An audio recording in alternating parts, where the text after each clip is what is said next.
always feel so anxious when we come up here. It doesn't appear to be in, and all our stuff's outside. What? And all of the defenders that were here have gone. Has he actually done a runner?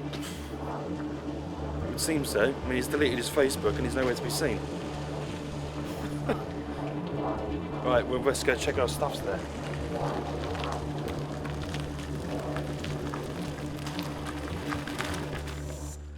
We have had so many questions asking if we're still alive, if we're still making YouTube videos, and if we're ever going to travel again.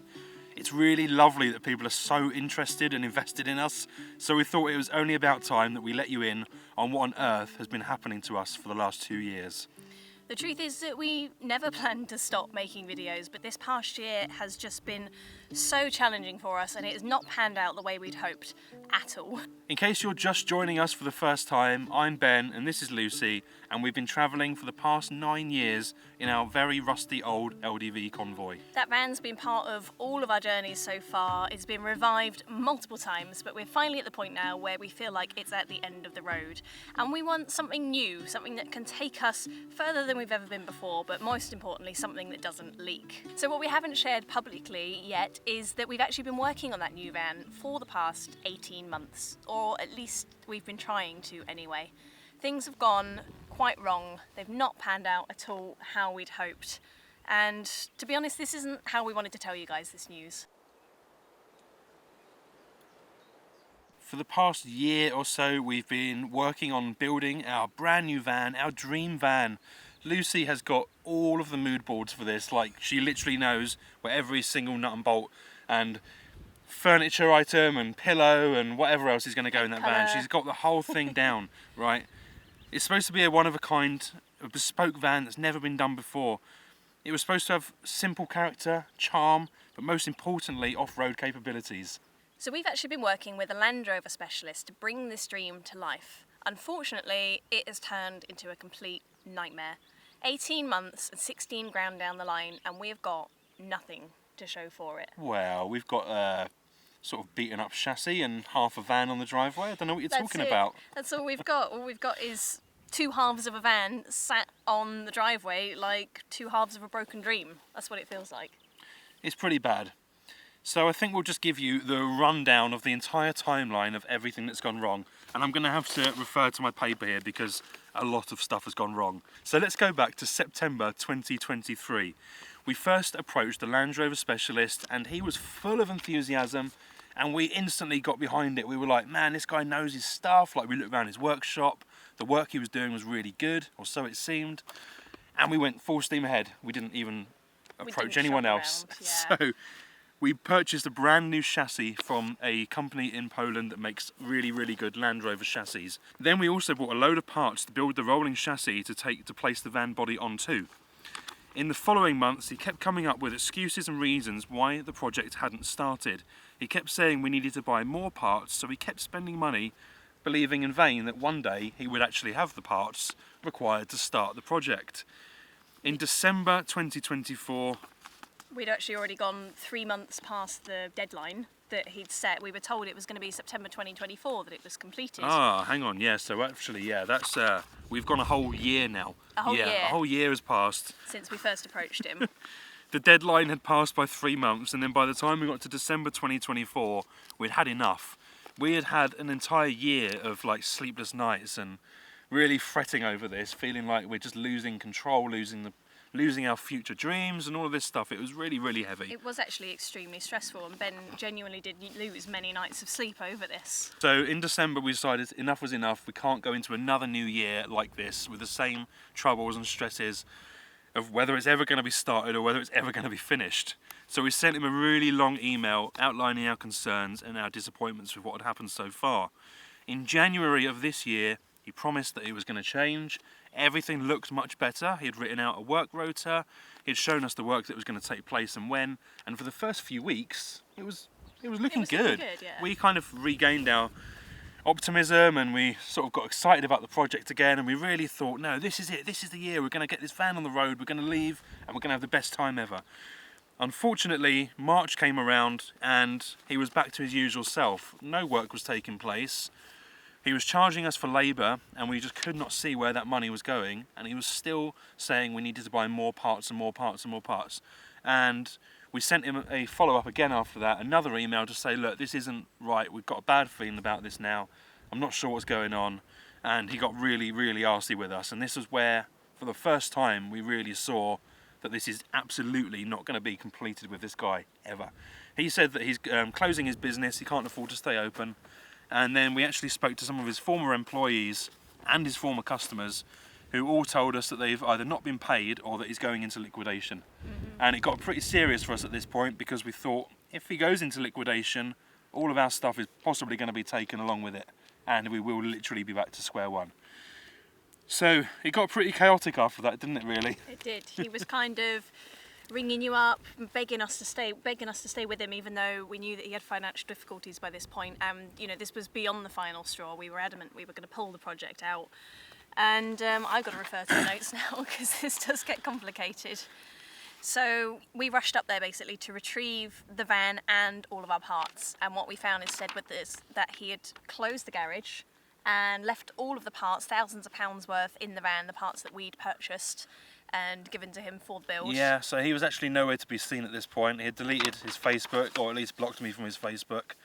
So it was very difficult to get hold of him, and no one was around. And like Lucy said, all of the parts that we had bought ourselves and physically given to him were just thrown in the back of the van, outside, unlocked, with no one around. So that was very stressful. And then once we managed to retrieve the van, the rolling chassis and all the parts, then we then had the job of going through the entire inventory, trying to work out what we had and what was missing. Because we'd given him a lot of money by this point, and he wasn't able to give us either the parts or the money back. So we brought home what we believed at that point was a nearly prepped van and a rolling chassis. What we actually had was a van that was nowhere near ready and a rusty chassis with a few springs cable tied to it. It was pretty devastating, to be honest, and once we worked it all out, we had £1,500 worth of parts missing that we paid for, plus massive labour costs that amounted to actually very little work. The labour was probably the same again, so we're down a lot of money here. We've since spoken to people that are experts in the field, like really good mechanics and really good painters and all sorts, and they've all said the prep work and mechanical work that he's done does not equate to the labour hours that he's charged. Nowhere It's near. that simple. There's no argument there at all. Yeah.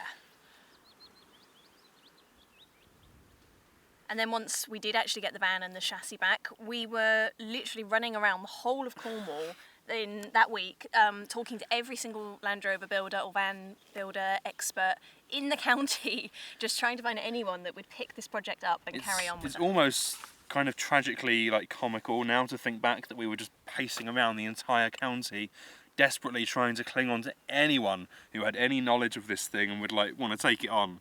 Now, weeks and months later, we're like, no, this was bad. We shouldn't have done this, but we were shocked. I think we were still in shock by that point, actually, genuinely. We weren't ready to kill the dream, were we? That was it. No, we were panicking, and what we ultimately ended up deciding to do is just step back from it completely for a while to give ourselves some time to reflect and process. Which is part of the reason we haven't been online and spoke to anyone really about this stuff, because in part we had nothing to show. The filming and the stuff that we were going to be showing just simply hasn't happened, and then we decided we can't even talk about this, it's just too raw. It's a bit difficult now, actually, to be honest, bringing it all up again and talking about it, because it's actually still quite recent for us.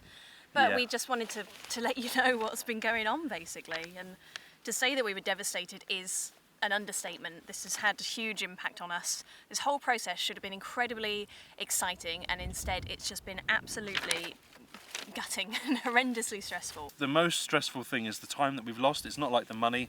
The time we've lost, like nearly 2 years now of potential life. Yeah.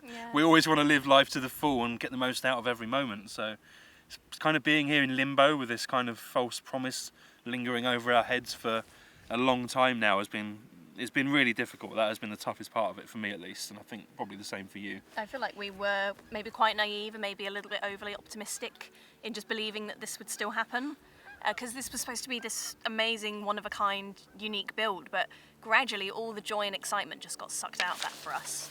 This has literally been my dream van for both of ours for the last 4 years is when we actually purchased it, and like Ben said, I've been planning this non-stop, like every waking moment, and then to see that dream kind of crumbling before your eyes has been pretty devastating. I've been feeling genuinely quite low and stuff recently, just trying to process this and how we move forward and stuff.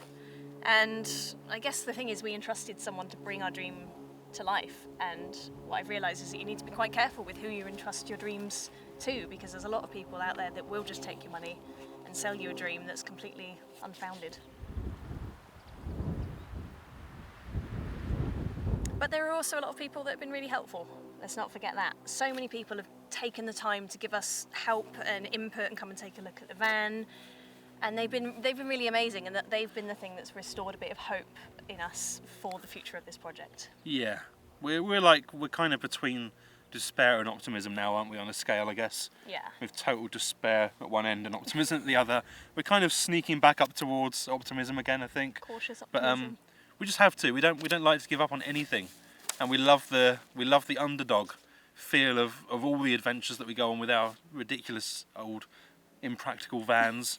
And this one is, well, it's absolutely the worst thing we've ever driven, I think. So when it does when it does happen, and it will, it's going to be quite something to behold, and all of this stress, I'm sure, will just be confined to history.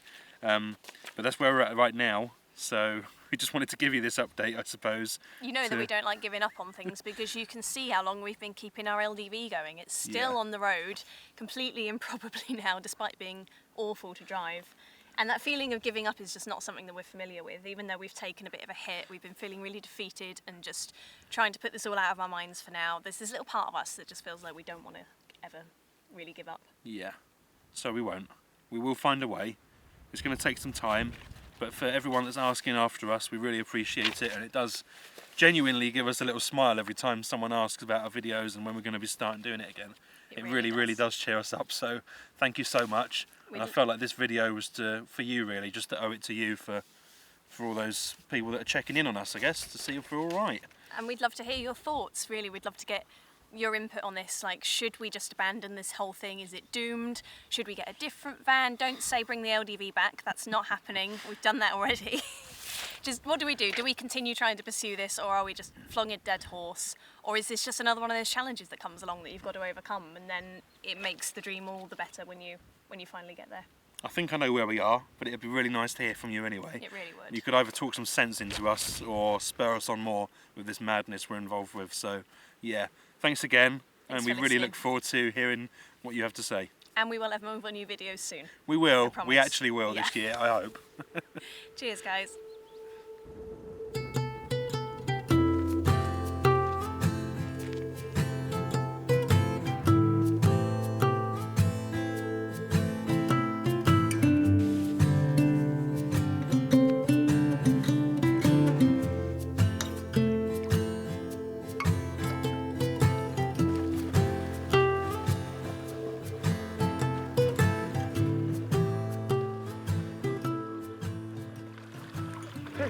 Oh, it's fucking freezing.